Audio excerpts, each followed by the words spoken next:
When you hear this, what do you feel? At IMAX, you'll feel transported by our unique sound system and crystal clear images. Like you're running across a desert planet or defending your city from a surprise invasion.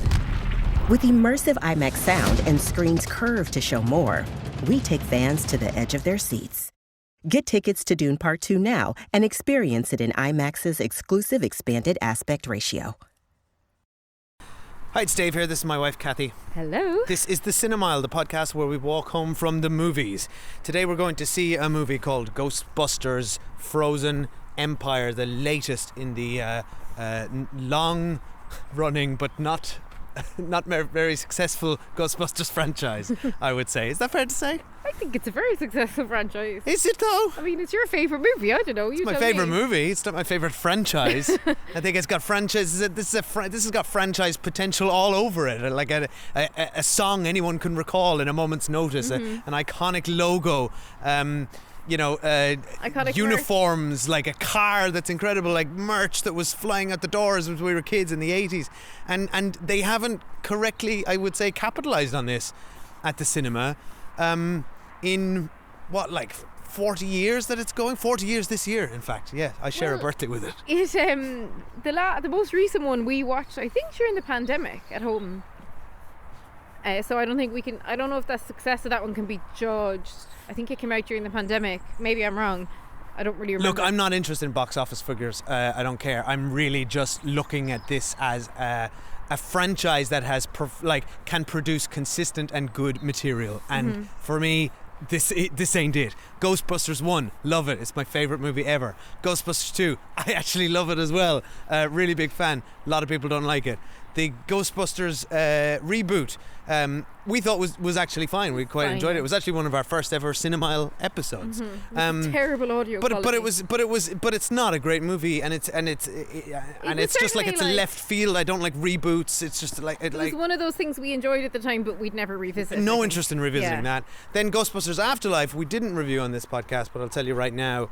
It was a real mixed bag for me. I thought I liked the new characters they were introducing. I thought finally here's a franchise which has sat dormant for 20 years that I love, that they're doing something new and interesting with, and they got all these new characters. I like them. I like the family vibe. It felt very different to what had come before. It had a different setting. And then the second half was just like, here's everything that happened in the first movie again. Yeah, it was a bit like that. And just went overboard in nostalgia. And I think that really, really worked for a lot of people. And some people really loved that. And that's fine. Good for you if you are amongst those people. And I'm glad. I've talked to many people who loved that movie. But that's not what I want personally. I don't want what I want from a Ghostbusters movie. And I hope this one will deliver. Is something fucking new. Like, I want a new villain, which I think this is promising. I want it to be funny, and I want it to be scary. That's all I want from a Ghostbusters movie. It doesn't have to hit every nostalgia beat for me. I just want something that feels like a Ghostbusters movie, and that's what Ghostbusters is. And I think that's what they have failed to capitalize on all these years. Is the blend of dry comedy and kind of zaniness mixed with inventive production design, like the traps, the proton packs, all this stuff, and kind of wacky creature design, and it needs to be scary, which I don't think Afterlife was. I don't think the previous movie was. The 2016 one. You're monologuing. So anyway, yeah. If you do want to hear me wax lyrical about Ghostbusters, I spoke for 2 hours on the Easy Writers Raging podcast. So go listen to that. Unlike but Kathy, Dave, sorry, I'll shut up then. Unlike Dave, I have little to no opinion about Ghostbusters. I mean, I've obviously seen them all. I have no connection to them as a kid like you did. What I would have watched more as a kid was the animated series. The real Ghostbusters. Which I have to say I always enjoyed. There's a fascinating story as to why it's called The Real Ghostbusters. Please don't tell us why. And I like them all fine. I think they're all grand. Obviously the original is like a special moment in time of like comic geniuses coming together to create a cool, very unique and innovative piece of work, right? What I think Ghostbusters needs to do is just not be making movies. Yeah, And I maybe. think all the talents that are involved should just make new movies with new stories, but we know Hollywood doesn't do that. So here we are. In terms of like the last iteration of this, when we did watch it, whenever that was, I definitely enjoyed it, albeit I think I fell asleep for a little bit by the end because it just went on a bit. But I liked the kids. I felt bad for the poor girl who, just because her grandfather's Igor, has to wear his glasses. Egon, sorry. And I liked it. Yeah, I definitely liked it. So she was the standout, I thought. She was very good, and I hope we get more of her in this. So and obviously, like, I like Paul Rudd. So I'm happy to see a new film, but we went to see, I hadn't really heard anything about this film, kind of good, bad or indifferent. Like, I don't think it's had much buzz. And then when we went to a very good show in Dublin the other night, which was the Empire Live podcast, they were reviewing it, and we normally avoid reviews before we watch something, but obviously we were sitting there and we listened to the reviews, and I can't say they were very positive. And now I've actually said to Dave, why are you making me go see this? Kathy now really doesn't want to go see this. This is why we avoid reviews before you go in. But Dave said we have to see it this weekend, and you know, sometimes one of us really wants to see a movie, the other one's not bothered. So in this instance, Dave, I'm a very nice wife and I'm going to see Ghostbusters. Aren't you nice? We better go and stop recording. And well, but before we do, I just want to say it was lovely to meet some of our listeners in the wild. It was amazing. At the Empire Film Podcast in Dublin. So shout out to Sinead and Aoife sisters, who we bumped into in the queue. Shout out to our patrons, Ariane, Cottle and Derek, who we had lovely chats with. We were so excited. And so we were yeah, like starstruck. We were starstruck, yeah. We It was were like so fantastic excited. to meet people who actually listen to this podcast And in real life. I think if you look up the Empire Film Podcast, they've one show left, and it's awesome. So you should definitely go. It was a lot of fun, Yeah, it was so fun. And shout out to those guys. Now, off to the cinema. We'll be back in what I believe is 2 hours, because I have checked the duration. 1 hour 55. And I Totally reasonable running time. I calmed down when I saw the running time, because for a minute I thought it was going to be like 2.5 hours Yeah, plus. that's totally fair. Yeah. Right, see you soon. Bye. Bye. You the weird guy who buys strange old things? Correct on both counts. Buddy, you just hit the jackpot.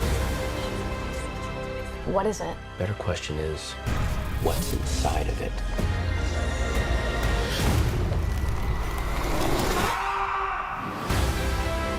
The parables tell of an unimaginable evil commanding an army of ghosts. With the power to kill by fear itself. Like, literally scared to death? We might be looking at a second ice age. We're gonna need all the help we can get. Let's get to work. Can I be of any help? Melnitz in uniform. Yes. Hello, we're back. We're under a bridge. It's a bit echoey. We have seen Ghostbusters Frozen Empire. And if it's your first time here at the Cinemile, we don't spoil the movie until we do, at which point we will warn you, because we'll be turning onto Spoiler Street. It's just up there past this tunnel.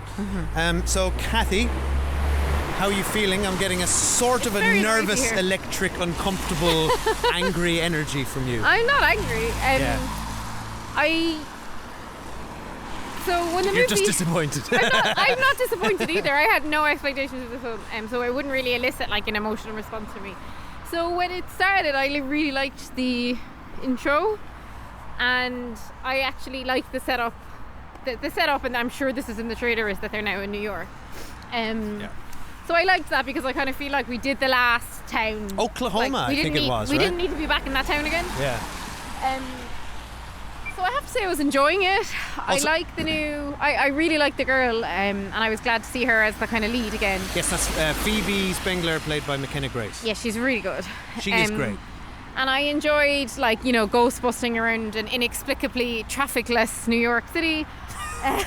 Yeah. So easy just to nip around in your car. To be honest, I was enjoying it all, and it was kind of washing over me. And like at one point I felt a little bit bored, and I thought, you know what, I rarely do this in cinema, but I'm going to check the time, because I know it's 2 hours, and I'm guessing we're about like an hour and a half, an hour 3/4 in, and it's going to start wrapping up. And there was an hour left. 11 minutes had passed. And at that point I thought, oh no, that's when I started panicking, because we're only halfway through this film. Is that when you took out your brown bag and started hyperventilating? No. So I think undoubtedly it goes on too long and takes too long to get there, and then when it gets there, and we'll go to the spoilers on that all then feels very anticlimactic. Yeah. So I think the setup is great, and I think actually the villain is great. And I think like anyone else, I obviously feel nostalgic when Ghostbusters comes on, and I enjoy all that. And I know some people say they thought this film was like too nostalgic, but I actually liked the nod to the old Ghostbusters. But I think all the nods to the old Ghostbusters, all the new characters, the new villain, there was just so much going on that actually just kind of made it a bit boring, and it lacked kind of a bit of energy. So overall, like, I left the cinema thinking that made no difference to my life. I may as well have never seen it, and I have no interest in it. Albeit I don't think it's a bad film. You know what I mean? It's just kind of like 2 hours I'll never get back. Yeah, I'm right there with you. It is. Look, I liked it more than I thought I would. Same, yeah. Same. I was quite on board with it. I wasn't bored like you. I was happy for it to just kind of, like you said, wash over me. I was never bored. It's not dull. It kind of nips along, and there's kind of so much happening that I found it difficult to be bored. But there is too much happening. Mm-hmm. It is just like there's way too many characters in this, because this movie wants to establish all its new characters from Afterlife and put them at the center, which it does. It starts with that, and then it's like then loads of new characters. Now here's loads of new characters, which and is fine. I think they mostly work actually. And then all the original. And then and that for me is the problem. Yeah, I think they wasted them. Get them out of here. Or I'm saying this as someone who loves this them. is my favorite film, Ghostbusters. Or get them. the original Ghostbusters out of this movie. Somebody, can I just say, get Bill Murray out of here. He doesn't want to be here. He is actually detracting from the film by being in it. Dan Aykroyd is acting very badly in this. Dan Aykroyd, we just watched Crossroads. I love Dan Aykroyd. He is not acting he's not doing a good job here. He's acting a lot better here than he did Crossroads. I disagree with you. I disagree with you. I think he did better in Crossroads. I actually think though they should have just made a movie with the old Ghostbusters. No. They were the only bits I was interested in, but they fudged them. They're septuagenarians. But Even that's in fine. this movie, the only interesting bit was when they were like, Ray, there's a conversation where Winston and Ray are like, we shouldn't be doing this anymore. And I'm like, yes. But my point is though, I either want to watch all the new characters or I want to watch all the old characters. Yeah, you can't do both. It didn't work. You can't do both. Yeah. And by the end, this isn't a spoiler, but there's, you get your hero shots. You get them in superhero movies. You get them here where it's everyone's suited up and it's on the poster, and everyone's standing there like for their hero shot. And I counted. I was like, there was 11 people standing in the frame, and I'm like, you cannot have 11 characters in this movie. And what's I think a real shame is that there's a lot of good work on display here. I think the new cast are all doing a pretty good job. It's a good cast. I think everyone's trying, but there's no room for all these people. Well, I think what they've completely squandered is, now I'm not a fan, but I'm not the right age demographic.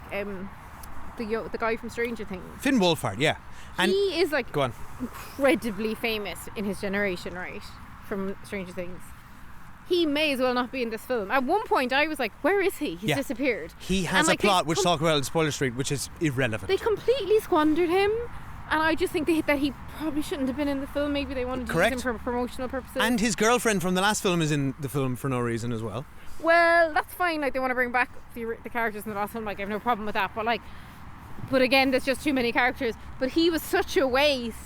Their mom was like the star of the last film. She's barely in this one. Like, doesn't have anything to do. Nothing meaningful to do. Paul Rudd and McKenna Grace are the only two that kind of get any bit of emotional weight in this.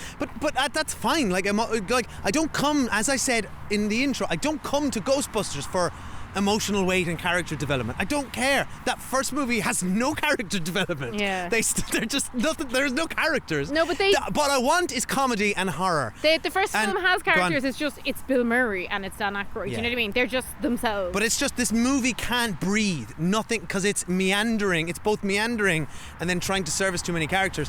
And Finn Wolfhard is a great example.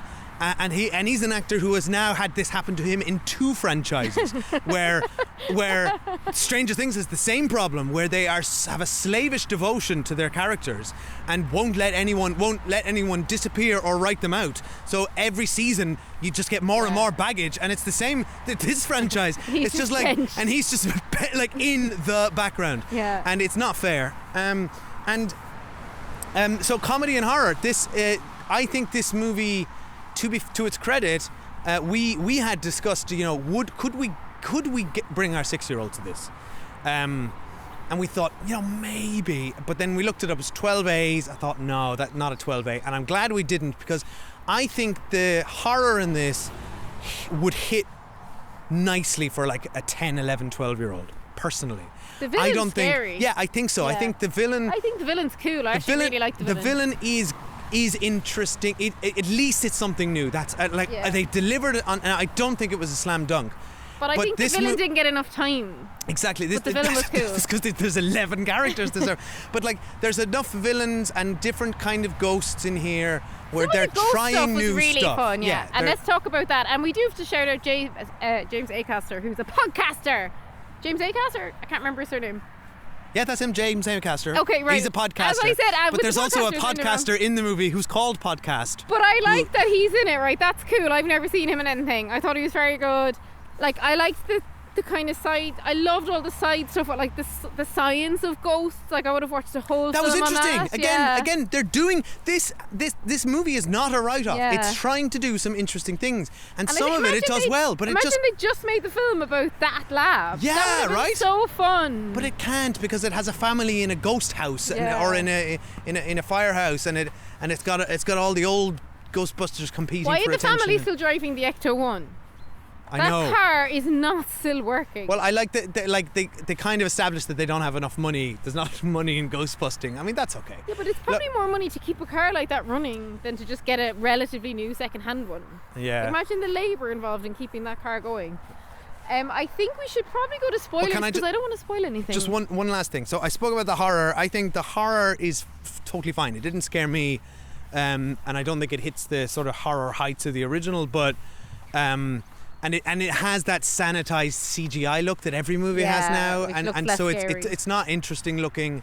It's kind of a very flat, lifeless kind of film. Yeah, but nothing beats like original creature made out of actual molds and like real puppets. Right. These like CGI can't be as scary. And I think they should have invested in that. But I think they did with Slimer. To be fair, he looked quite tactile. I think this movie will hit fine from a horror point of view, the way like The Mummy would. It actually feels a lot like The Mummy with its lore. Mm-hmm. Yeah, it does. For a young crowd. So I think it might work in that regard. I mean, the comedy. A couple of kids in our audience were like actually exclaiming and stuff. Like, I think it's a good. I think this might work for a movie, young family audience. Yeah, I think so. Our kids are too young. But the comedy is a real mixed bag. However, I will say I laughed maybe 5 times. I laughed to myself. I never laughed. And I found that there were a few jokes that hit for me. The film was like pushing to get itself to a 12A, I think, and I don't know why it did, because there's just some sex references that are not necessary, added nothing to the film. I don't know why they were there. Was there? There's somewhere like sex dungeons and yes, this and that. And I know the original film like pushed boundaries and stuff, but it was the 80s, you know. And like at one point in this, a sexually explicit act happens with a ghost in that movie. Yeah, but off screen. Like at one point in this one, what's his name who plays the librarian starts talking about hookers. Did he? Patton Oswalt. Yeah, not an appropriate term. Anyway, you don't use that term anymore. You use sex workers. It just annoyed me. I was like, why is this film pushing itself out of a family bracket when like it should be a family film? Like, because it's trying to service the but the fans don't need that. Like, that's not, the fans aren't coming to get I know crap sexual references from this franchise, and they made a nod to Ray's ghost friend in the library. But she's the one, isn't she? Yeah, that's for the fans. But I found that is an example of, I hated that. No, but I don't mind that, because I'd rather do a little kind of barely noticeable nod that the old fans might snigger at than for no reason put sexual language into a kid's film. Oh, sure. Like, I just thought that was so silly. They're different subjects. Anyway, let's go. And then finally, Kamal Nanjiani, who we love, I thought he was very good in it, but didn't get enough screen time. I mean, Patton Oswalt is the librarian I was talking about. There's so many famous people. But there's too many people here. And we like this film are a bit of a mess as we're talking about it. So we're going to take a break and then we will return for Spoiler Street. Yes. So you'll hear a quick ad here and we'll be right back. All right, before we do get into spoilers, just want to do a very quick shout out for our Patreon page, patreon.com/The the Cinemile. If you head over there and support the show, which we'd love you to do, for the price of a cup of coffee a month, although coffees are getting very expensive. It's less than a cup of coffee. Yeah. This is exactly. It's the price of one loaf of bread. You can get access to more than 50 retro movies. We do monthly retro movies. The theme this month is actually quite suitable, and Ghostbusters was mentioned. It is movies that you saw when you were too young. And a few of our patrons mentioned Ghostbusters, so we've got a vote up there. You can go and vote in that. Things like Total Recall, RoboCop's probably going to win. Pretty Woman, those kind of things. So head over there, and it's also a fun community, and we'd love to see you there. So, and we met three of them in real life the other night, which is the best thing. Yes, ever. they're real people. Yeah, that was thrilling for us. Yeah. Right, so onto spoilers now. I think all the stuff, like as we mentioned about the ghost lab, was the most fun. Yeah, it was quite. However, go on. If you have a ghost who's like effectively a poltergeist and it like inhabits things, do you put it in a room that has like scissors? I know, right? And a all chair. these objects. And also, the thing that didn't make sense to me was Didn't like make any sense. Like they were being kept in by some sort of energy, but like Yeah. surely the glass could just break by it banging a No, chair the against. energy, it couldn't get past the energy. It was like a So force it would field. still be okay. Because right, you saw one of the ghosts when it went down, and they apparently had no backup generator for this stuff. But what a disappointment! Sorry, the ghost starts coming out, and then the lights come on, and it goes back again. But what a lack of payoff! They had a really creepy ghost Yeah, in the we other never saw side him with again, these big yeah. teeth, and then it was never seen again. They showed Yeah. all the other ones again. I think the whole That's film, a deleted scene, I'd say. I truly think the whole film should have centered in that lab. And they should have, I really mean this, scrapped the family from the last film. As much as I like the girl and I think she's good, the dynamics of the family cluttered the movie. Like the stuff about, she's 15 and she can't work until she's 18 is like so boring. And then if you're gonna do, fine. yeah, but if you're gonna do that, then make it a teen movie, which it isn't. Yeah, it kind of It doesn't lean into her journey enough. But there was a teen romance in there, kind of bursting to get out with Vaguely. her and the ghost, Yeah, and but that's kind of then an it didn't go interesting anywhere, idea. though. But yeah, it's like But I don't even know. I couldn't tell if it was a romance or not. Like it didn't I felt get like it was into any of- implied. Yeah, but implied, like that's Yeah. like who's that? Who cares about an implied romance? Like either dig in with the teenager or dig in with the like lab geek stuff, which was my favorite bit, Yeah. or like dig in with the original Ghostbusters getting back together. Like don't just Bill Murray's at the end. I'm here. It's It like just where'd you come half-arses from? everything. Like where did you come from? Why are you here? Like there's no like I'm here for my paycheck. like He's the- wearing sunglasses in one scene for no like reason. the original secretary. What's her name again? Janine, right? She's suddenly a Ghostbuster at the end. I would have loved if the whole film was the three of them getting together and being like, do you know what? Janine should have always been a Ghostbuster and we're going to bring her in and like she gets a plot. But she's just suddenly there and she's a Ghostbuster and like it's so unearned. And like to your point about the hero shot, I was waiting for a hero shot of the four of them. We didn't even get one. They're just like extras. Yeah. Yes. They're not treated with the reverence that they should be as the original members of the film franchise. Well, I would argue that Afterlife, the previous film, treated them with too much reverence. I don't remember. Was Bill Murray in that?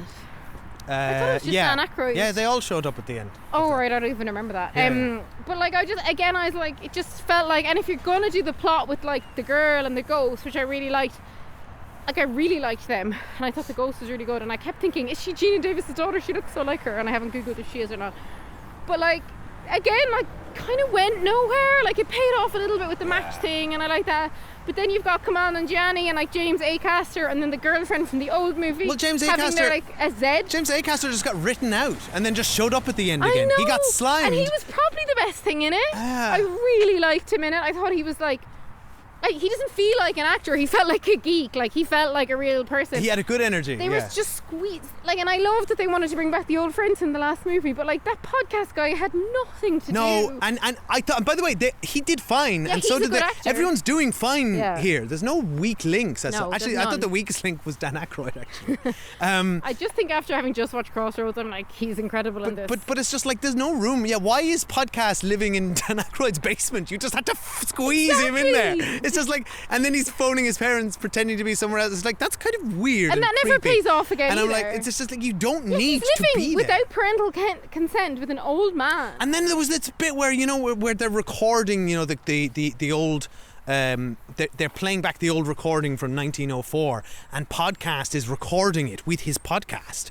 And I was like, Yo, this is going to go somewhere. This is going to pay off. I thought he was going to pay that in the end and activate loads exactly, of ghosts or like exactly. And then there was this whole thing where the popper ghost or whatever it was called, like stole the recording, and I was like, oh, but Podcast has a recording, so that's going to pay off. But no. But where it's did just that ghost you don't come even from? pay off a character called Podcast. I know, yeah. I mean, look, we're particularly irked because we have podcasts. But where did that ghost come from? Because last we saw that ghost was in the lab. No, we saw it get out of the lab. Oh, okay, I missed and that. it snuck out. There was just so much No, there was a happening. moment. And like eventually when the teenage girl is out in front of the lion and all that stuff happens, and then the guy that was kind of interesting. And he's like, I finally got permission to shut down your fire station. It's like, why would you have permission to shut down the fire station? Because this teenage girl here destroyed I know, right? one statue. But like, those things aren't connected. You're the mayor. Why can't you just shut them down whenever you want? I don't understand. And also, then she even says, why would you try and shut us down? Because last time you did, look what happened in the old movie. And he has no answer to that. Because it makes no sense. Exactly. You just summed up the whole thing. This movie has no answer to anything. There's both too much happening and not enough too little happening. Yeah, and none so of it weird. really adds up. The more we talk about it, I'm like, it was worse than I thought. Like, Yeah. I thought it was fine, and now as we're unpicking You're right. As I talk about it, really it's bad. frustrating. And it's no need for it. And if you want to have that many characters, great, make a TV series. Do you know what I mean? Yeah. Like, this movie just smacks of them. But the thing, they want, like, Dan Aykroyd's obviously passionate enough. He's like executive producer. He seems to have been involved like heavily. Obviously, like, Bill Murray had no involvement, just showed up for like half a day. Bill Murray was detracting from the thing by being detracting there. for me as well, because in later life I've heard some awful stuff about him, and I don't like him. Yeah. And I don't want to see him in films. And he's lazy, and like, just do it properly. Or like I said, if they're going to do it properly and treat him with reverence. They didn't do that. Like, Also, one of the better scenes though was actually, in fairness to him, and I just remembered it, one of the better scenes was him and Kamal Nanjiani. That was a good scene. That was all right, yeah. But like, it's just frustrating with him as well, because he spent decades refusing to do Ghostbusters 3 because he thought it would be like, just, it wouldn't be good enough. And it would have been good. And they good. shouldn't return to that hallowed ground. And he is a big part of the reason they never did any, and there was that huge gap. And then he's just like, later in life, it's just like, whatever, I'll show up for whatever. Like, because he was dreadful in the 2016 reboot, in that cameo. He was, you know, whatever, he's dreadful in these movies, so he's just showing up and like making the thing worse. Isn't this how he and shows not up in treating everything, it seriously? though? What was that Marvel movie with Michelle Pfeiffer that he showed up in? Oh God, yeah, He's just the same in everything. And Quantumania, Like, I think you can get away with in the 80s being a lazy asshole and showing up to Well, set. it worked in his favour. You can't get away Yeah. with it now. Because Exact- you're opposite people who are actually acting, and they're not all high. Do you know what I mean? Yeah. And like, I understand the original magic of the Ghostbusters as SNL, like, they were iconic. Like, I think that's all iconic. But and I'm not putting any of that down, but like, what they did, both Bill Murray fumbled it, he's fine, but he's not amazing, and then the film fumbled it because they didn't know what to do with him. Yeah. And like, do we really still believe that like he's still around doing these little experiments, Dan Aykroyd's still around doing all this, but yet they haven't been Ghostbusters for decades? Why aren't they Ghostbusters I'm fine anymore? with that. I'm fine with that. No, but the film doesn't explain it to us though. So until this family reinvigorated it, was there just no Ghostbusters in New York City despite the constant paranormal activity? Yeah. Like, it seems like there's just ghosts everywhere. So like, to your point on him delaying the third movie, it's like, why have there been no Ghostbusters? Because the other one was an alternative universe, right? That didn't happen in this universe. Huh? The Oh one yeah, with the sure, four yeah, women. yeah, I think so. So therefore there's been no Ghostbusting for 20 years. It makes no sense. When Paul Rudd tries to do the kind of joke around the original song, that fell flat for me. I have to say I never laughed once, and that's not like me. Okay, yeah. I got a few laughs out of this, I think, but it's not enough.